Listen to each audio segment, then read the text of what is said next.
Ce matin, le village est désert. Pour rencontrer les Brigasques, il faut longer la Levanza, le torrent qui serpente au fond de la vallée. C'est l'ouverture de la pêche, un jour de fête. Ça, c'est une belle fario, et magnifique. Lucien fait la tournée des bons coins pour encourager les anciens. Et soyez sages. Ici, c'est un coin où vous avez de la truite sauvage. La pollution n'y est pas, parce qu'il n'y a pratiquement pas d'habitation au-dessus, quoi. Et donc la faune et la flore restent encore un petit peu dans la nature. La Brigue est un village monumental. Depuis le XIIIe siècle, c'est un carrefour sur la route du sel, un mélange de comtés de Savoie, d'Italie et de France, un territoire stratégique. Mais pour bien comprendre l'histoire de la Brigue, il faut prendre de l'altitude avec Jules, le guide, amoureux de sa montagne et de son village. Là, vous avez le village de la Brigue. Là-bas, vous avez le balcon de Marthe.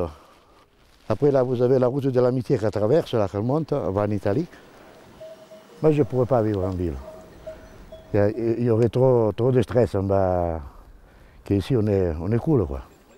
De son histoire chahutée, de ses changements de maître répétés, les Brigasques ont cultivé une singularité, une identité propre que l'on retrouve dans leur langue et dans leur cuisine.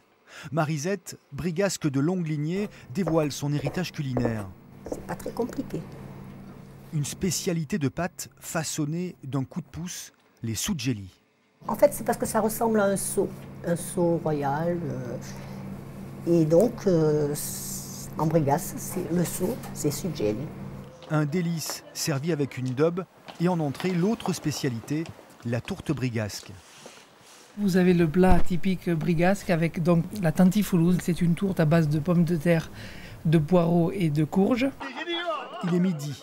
Les pêcheurs du matin se retrouvent au clos, le club de boules.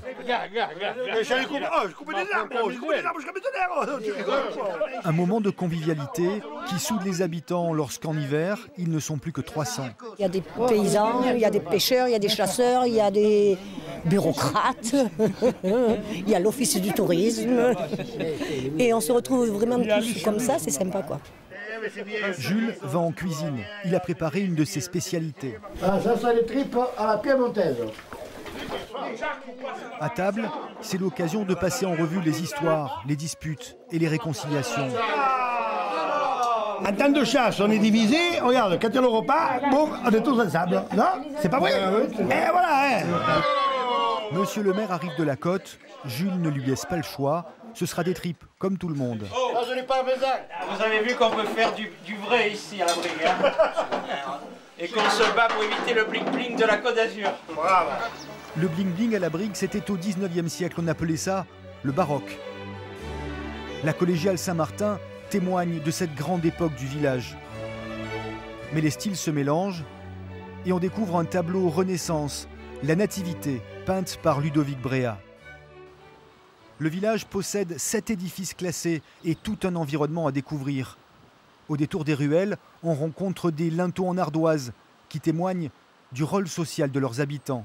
À partir du moment où c'est un lieu de passage, un lieu d'échange, et donc la richesse est née, a été produite et on la retrouve dans le patrimoine, notamment le patrimoine religieux. La pièce maîtresse, c'est Notre-Dame des Fontaines et ses fresques peintes par les deux Giovanni. Balaison pour la sérénité et Canavesio pour la violence. Le soir tombe, c'est l'heure où le troupeau rentre à la bergerie. Ici, même les brebis sont brigasques, une race à part, avec son nez brusqué. Pour Pascal le berger, élever son troupeau à l'ancienne, c'est militer pour une autre façon de faire et de consommer. Il y a une brèche qui est ouverte quand même. On commence à réfléchir autrement. Beaucoup de gens n'ont pas, ils veulent manger propre. Mais pour manger propre, on ne fait pas de l'industriel. La Brigue est un village riche de son passé et surtout de ses habitants qui continuent à en écrire l'histoire en respectant ses différences.